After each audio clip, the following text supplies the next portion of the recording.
Today, we're taking a closer look at a phrase almost every educator has heard: my door is always open. It sounds supportive, it sounds welcoming, but in practice, the open door policy rarely delivers the communication or the collaboration that schools truly need. Every principal I've ever worked for had this policy, and to be honest, I hated it. Let's talk about why it doesn't work and what works better. First off, why it fails. Reason number one is it's a staff burden. An open door policy places the responsibility on teachers to initiate difficult conversations. But educators are busy, they're overwhelmed, and they're often unsure whether their concern is big enough to bring it forward to the principal. So as a result, issues only surface when they've already escalated, which is a problem. When I was a teacher, I always worried that the principal didn't have the time to talk to me, so I would hesitate to go to his or her office. Reason number two, illusion of accessibility. Administrators are constantly in meetings, handling discipline, responding to parents, or managing operations. Even with an open door, meaningful access is limited. It may be open, but the leader is rarely available. As a teacher, I would become so frustrated when I needed to speak to the. Often there was a line outside of his or her door of teachers that also wanted to talk to him or her. So I'd waste my entire planning time waiting in that line for something that could have taken 5 minutes. Also, the principal very often left his or her door open while I was talking to them with that line of teachers outside. So I never felt like I had the confidentiality to talk about a student or a personal issue. Other times, staff members would want to go chit chat with the principal the entire planning time. And so I would run down there to see if she was available or he was available. They would be somebody in there, and I would go back and forth about 3 times that I really needed to talk to them, which wasted my planning. Open door policies wait for problems to arrive. If a principal has people coming in and out of his or her office all day, it gives him or her little time to be out in the building, observing for themselves and interacting with students and teachers, or working on matters that are important to the school because they're having constant interruptions. They can't get anything done in their office. Reason number 4, quiet staff go unheard.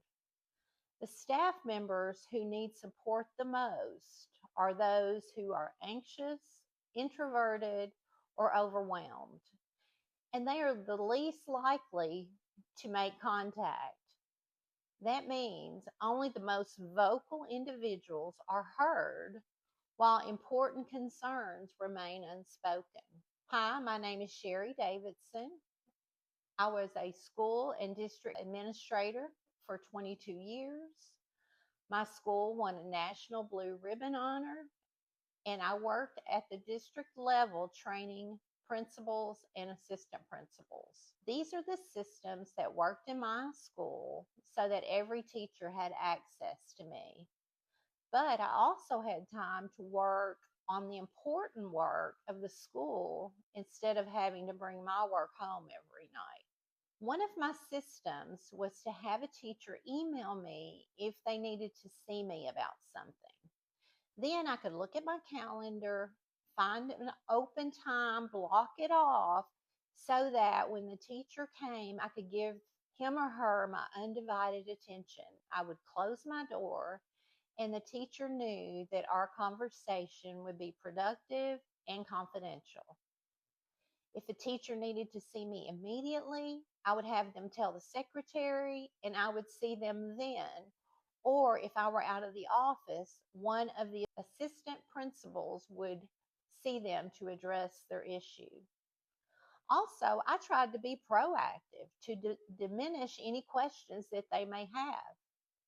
On the first day of school that the teachers had to report, I gave them a calendar with all of our planned events for the entire year so that they could make plans around them and they knew what was coming up.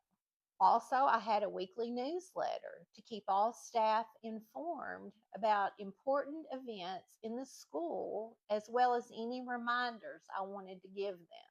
There was information that could not be disseminated through the weekly newsletter that involved all teachers.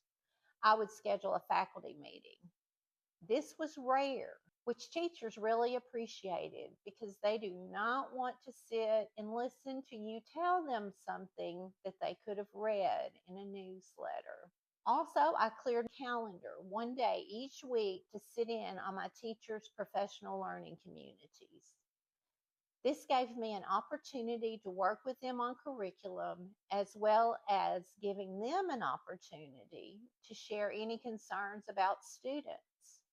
We also discussed any particular grade level needs. And sometimes a teacher would tell me after that meeting that they needed to talk to me further. And so we would schedule a time. But my secretary knew that time was sacred, so she didn't schedule anything else for me on that day. The door policy, it's well intended, it truly is, but it hinders student achievement. Schools thrive when administrators are proactive, visible, and structured. Effective leadership doesn't wait for concerns to arrive. It seeks them out, listens deeply, and responds consistently. My system benefited both the teachers and me. The teacher had his or her needs met in a timely manner, and I wasn't interrupted putting out fires all day. I could be out in the building or working on what I needed to finish to support student achievement. Please put in the comments what your concerns are in possibly moving away from an open door policy. Let me know if you have any questions. I'll be glad to answer them. I appreciate you watching today as always. Thank you and have a great day.